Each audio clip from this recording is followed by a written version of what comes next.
Good. How are you, Alan? Pretty good. Have you got to see the movie? Yeah, I did. What I do you did some think? commentary on it. Okay.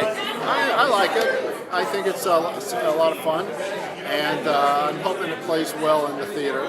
You know, the sound system isn't that isn't that good, and I want them to hear every joke that's in there because otherwise it's pretty heavy. Right on. But but it's yeah, I liked it, and I enjoyed this.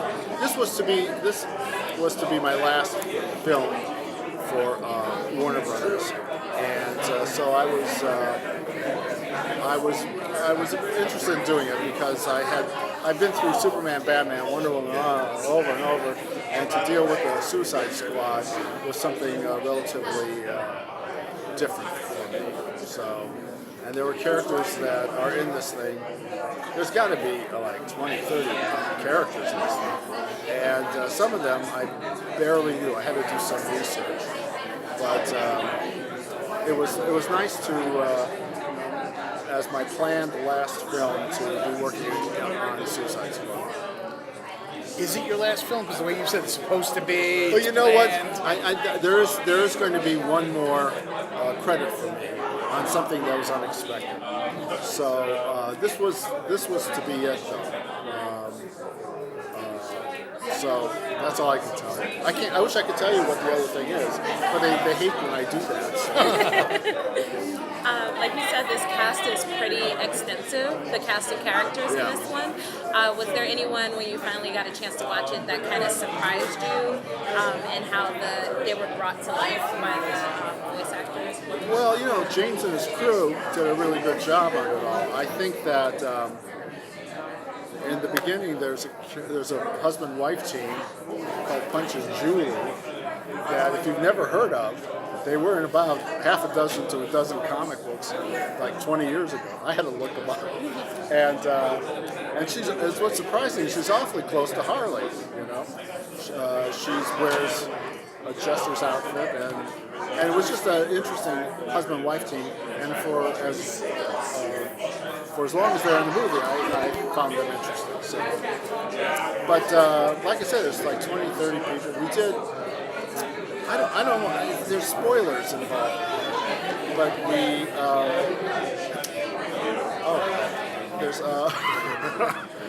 we did a variation on Dr. Fate, which was awesome. You'll see when you see it. So, Was there go ahead. was there any particular runs in the comics where you felt more gravitated to, where you felt like, all right, this I want to kind of echo some of the feel from this run, or did you kind of just went from the characters and take your own take? I just went for the characters and did my own take. And one of the challenges was you can usually tell who's going to die in these things. Who's going to get their head burned off. And I wanted to write it so that you don't know. And it comes and you're sort of like, is this really going to happen? And it happens. And sometimes it stops. But that was the challenge in this thing.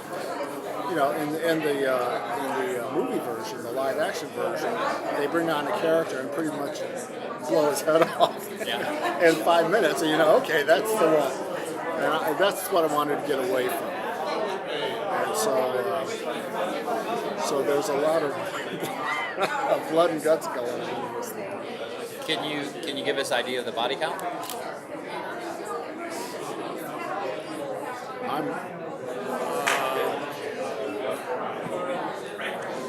Of villains? Maybe half. Half? Wow. Yeah. I mean, I shouldn't say that because you're going to record this and tell the fans. Just tell them that a lot of bodies go down. You're going to see it, right? Mm-hmm. Okay. So, and you'll see if we succeeded.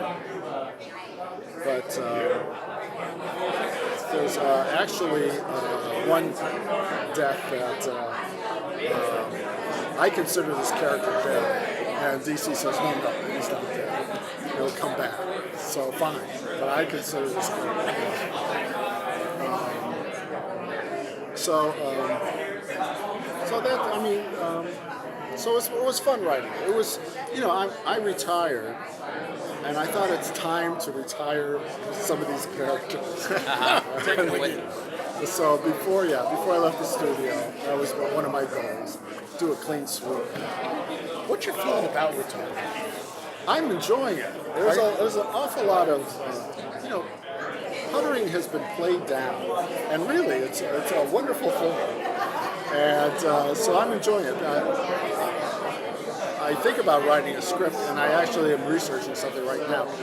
But I've got 2 granddaughters, 6 months and 4 years, and they're great. They keep me busy. So I'm fine with retirement.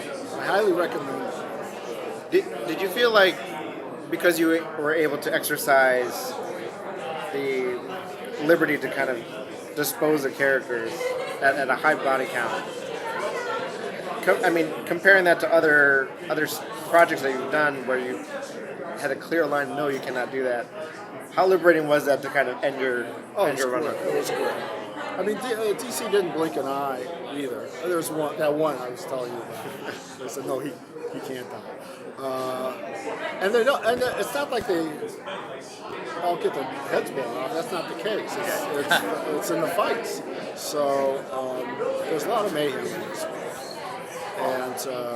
And actually, there's kind of a serious theme there. But I'll let you see it to see that. Is it a challenge at all to switch to writing for an R-rated project? Not really. And this one was intended on being an R-rated project. We went that way. They were okay with that since we got R ratings on the Joker. And did we get R rating on the Joker and on the Constantine one? I can't remember. Oh, Slick Dark? Yeah. Is that R rated? Might have been. I don't remember now. Kids, do your research. They will. Hey, we'll ask the questions. But I come from Hanna-Barbera. I come from Smurfs land and DuckTales land, and I was ready to leave the business because I thought it's all kiddies.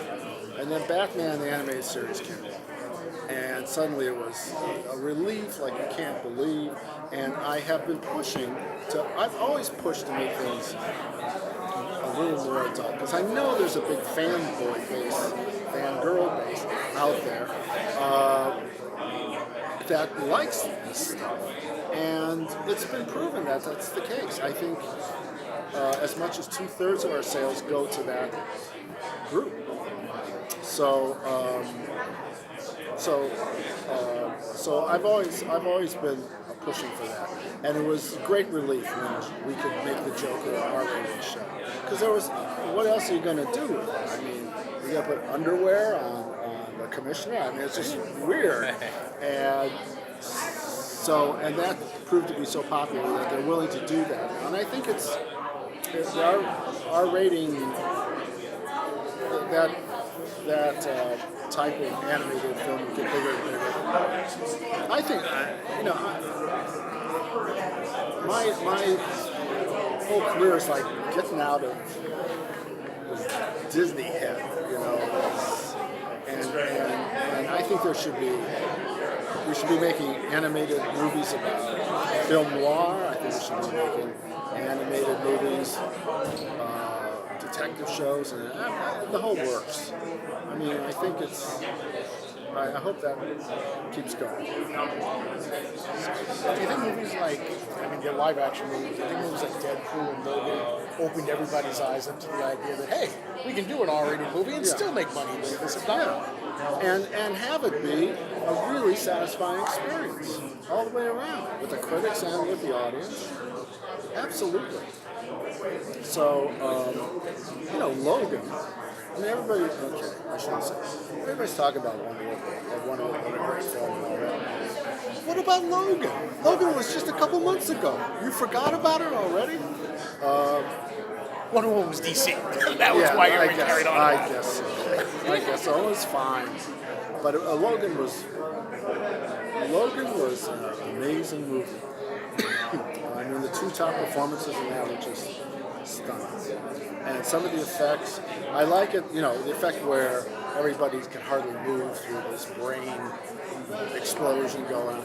Scenes like that, which seems so original. I mean, when they come, it's just, you're basking in a feeling of real wonder. So I like that movie a great deal. Do you feel anything that you've done in the past, looking back on it, you wish you could have pushed it a little further? I had pushed it, and it got pushed back. But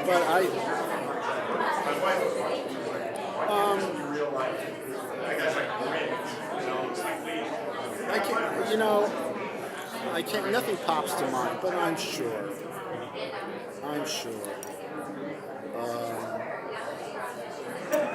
But I wish, I don't have an example that pops to mind. Okay.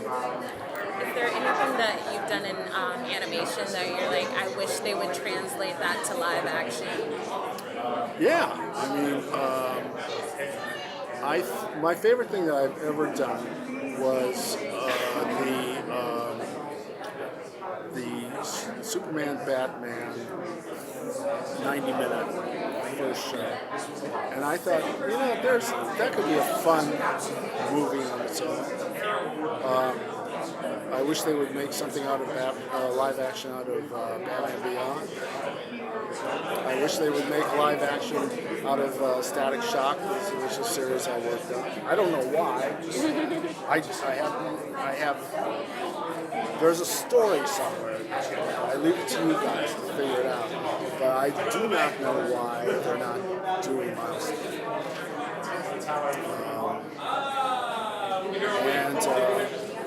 Yeah, I mean, there's plenty of stuff I thought this could be really interesting and live action.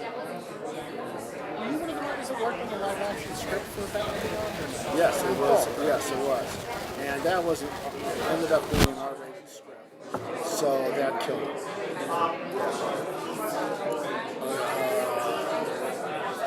Boaz Yelkin was he wrote most of it. And Paul Dini and I wrote a section of it. He had an idea in mind, and he's a great fellow. And when they wouldn't make an R-rated film, he said, "Okay, I'm done." Yeah. So I don't know if I'm giving away secrets, but You're retired anyway. I'm retired. I got grandchildren. Would you ever come back and write comics? Is that something that appeals to you? Yeah, I would. But the last 6 months, I've been retired for 6 months. I've sort of like taken a break from even comics. And I've been reading a lot of mysteries. So. And that's, you know, it's great to be able to read. It's great to be able to wake up and not know what day it is. But, anything else? What do you think you'll miss the most? Working with people. Paul Dini's a great friend of mine. Everybody at Warner Brothers, I enjoy working with. This guy. Yeah, he's all right. And, so, I mean, that's what I miss. I miss the people. Do you have a favorite voice performance of one of your scripts? A voice performance that I really liked? Well, there's so many I liked. Our original Batman is always fun to hear.